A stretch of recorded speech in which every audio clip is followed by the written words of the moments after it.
Welcome to This Explainer. Today, we're unpacking what is easily one of the most mind-blowing turnarounds in all of human history. We're going to uncover exactly how Elizabeth Tudor went from staring down a near-certain death sentence to launching an unprecedented golden age. Seriously, this is the ultimate story of strategy, patience, and absolute political genius.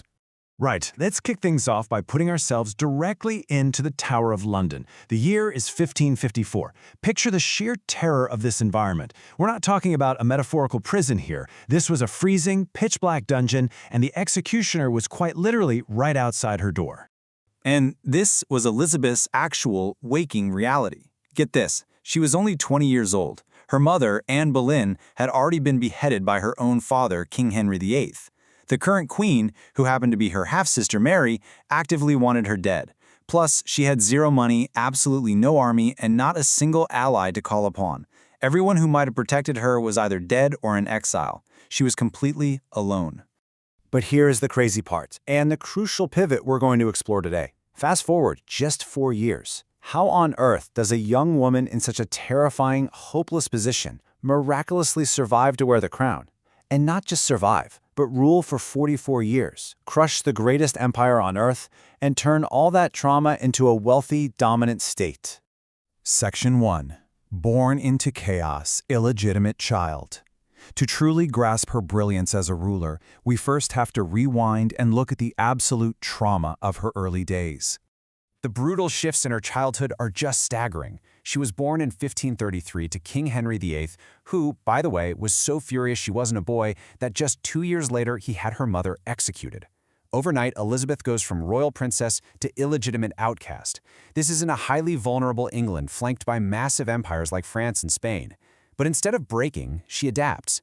By her teenage years, she's mastered 7 different languages and studied hardcore political strategy. She had to, because in Tudor England, one wrong word literally meant death. And that strategy was put to the ultimate test when her fanatical Catholic half-sister, Mary I, took power. The country just spirals into chaos. Mary is burning Protestants at the stake and eventually throws Elizabeth into the tower. So how did Elizabeth survive a literal bloodbath? She did the impossible. She stayed perfectly silent, perfectly neutral, and completely untouchable. Basically, she became a ghost at a time when being visible meant being executed. Part 2. The Virgin Queen, the marriage game. Let's jump to 1558. Mary dies, and a 25-year-old Elizabeth finally takes the throne. But spoiler alert, becoming queen didn't magically solve her problems. Actually, it just supersized them. She inherits a totally bankrupt, religiously fractured nation that's teetering on the absolute brink of civil war. And all the male politicians around her have exactly one solution. They demand she get married immediately so a king can step in and run the show. Talk about a lose-lose trap. But Elizabeth saw the chessboard perfectly. If she picks option A and marries a foreign prince, like King Philip of Spain, England instantly becomes a puppet state to a foreign power. If she goes with option B and marries an English lord, it elevates one local faction over all the others and sparks a bloody civil war. Either choice completely destroys her sovereignty and her country. So what does she do? She rejects both. Instead, she plays arguably the greatest political game in European history. For 30 long years, she flirts with every powerful man in Europe. She constantly dangles the promise of marriage to seal treaties, stop invasions, and keep her enemies guessing. She weaponized her single status, famously declaring she was already married to England. That is exactly where the title the Virgin Queen comes from. It had nothing to do with prudishness. It was a pure masterclass in geopolitical genius that kept her nation completely independent. Section 3. Miracle of 1588, the Armada. Now, her brilliant marriage game bought her invaluable time to stabilize things. But by 1588, time was up, and King Philip of Spain was officially done waiting. 130. That is the terrifying number of massive wooden warships that King Philip launched straight at England. We're talking an armada packed with 30,000 soldiers. Their one and only mission? Invade England, overthrow Elizabeth, and violently take the crown. England was massively, terrifyingly outnumbered. Facing total annihilation, what does Elizabeth do? She doesn't hide away in a palace. No, she rides straight out to her troops on the coast at Tilbury. She's wearing white and silver armor over a velvet dress, and she delivers this legendary speech to her men, roaring, "I know I have the body but of a weak and feeble woman, But I have the heart and stomach of a king, and of a king of England, too.